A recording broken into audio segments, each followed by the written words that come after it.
Creating text and title animations inside of Adobe Premiere Pro is quicker and easier than you may imagine. So let me show you how to do that in this video. So in order to create text, all we need to do is go down to this bar here on the left, go to T, press that, type anywhere in your program monitor and just type out a word or phrase of your choice. Clearly I can't type. But then if we go into the Effect Controls tab, which is here, again, if you can't see this, we'll go to Window and go to Effect Controls. In Text Graphic, we can now go into the text, which is in brackets here. And this is where we can change our font. So we can change this to whatever we fancy. I'm going to go for Montserrat. We're going to increase the size of this. We can change the weight of this if we wanted to. Make this faux bold, faux italic, all caps, small caps, all of this. We can left align, center align, right align.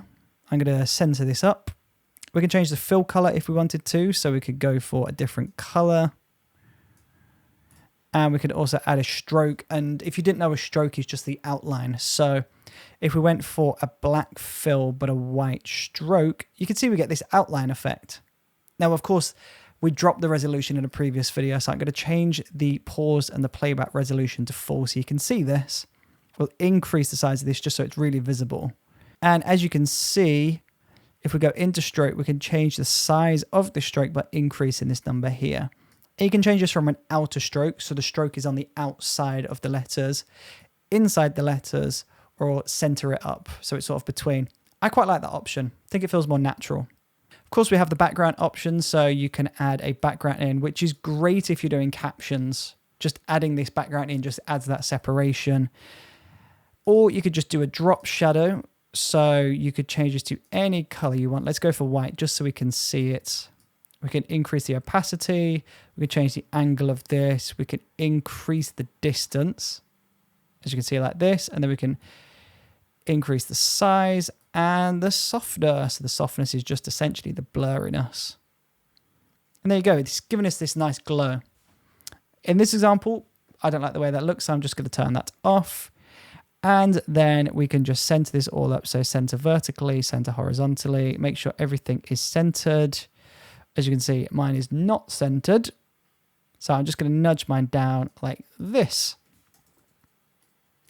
And as you can see, we've got our text. So this is just a 5-second text layer now created. Now, of course, this isn't doing anything at the moment. This is just an individual asset that we've just created. Now, in order to animate this, we can do multiple different things. There are so many different ways that we can animate this. So I'd recommend going and looking at other text animation tutorials if you wanted to do anything fancy. But I'll give you 3 basic examples. The first one, we'll do a basic scale in and scale out. So this is using our keyframe animation on the scale. So we'll go to the beginning, set the scale to 0, create a brand new keyframe by selecting the toggle animation.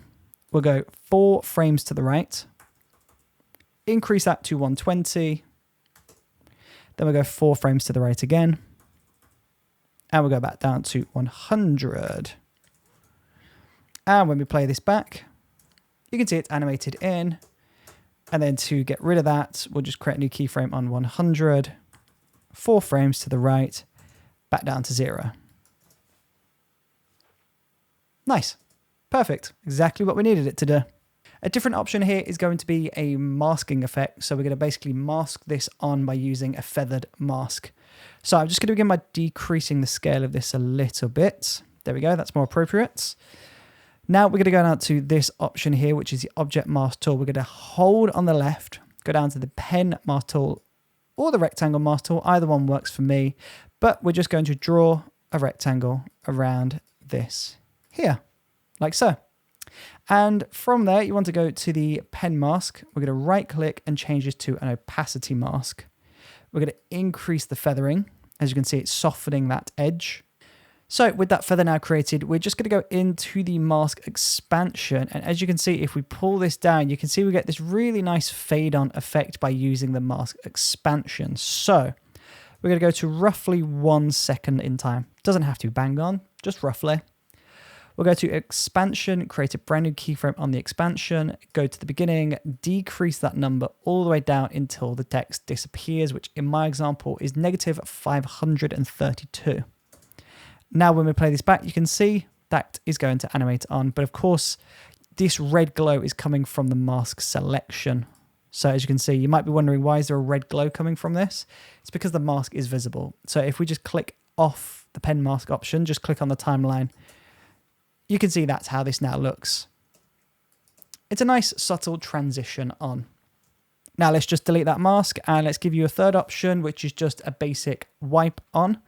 So in effects, we're going to search for crop. We're going to drop crop onto the clip. As you can see, this is a legacy effect, so this may disappear in the future, just a heads up. But for now, it's there and it's doing what we need it to do. So just going to increase the right to 100%, go to the beginning, create a brand new keyframe on the crop on right at 100%.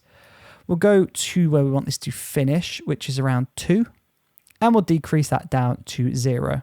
So essentially the crop is going to animate from 100 to 0, which would in theory reveal our text, and there it is.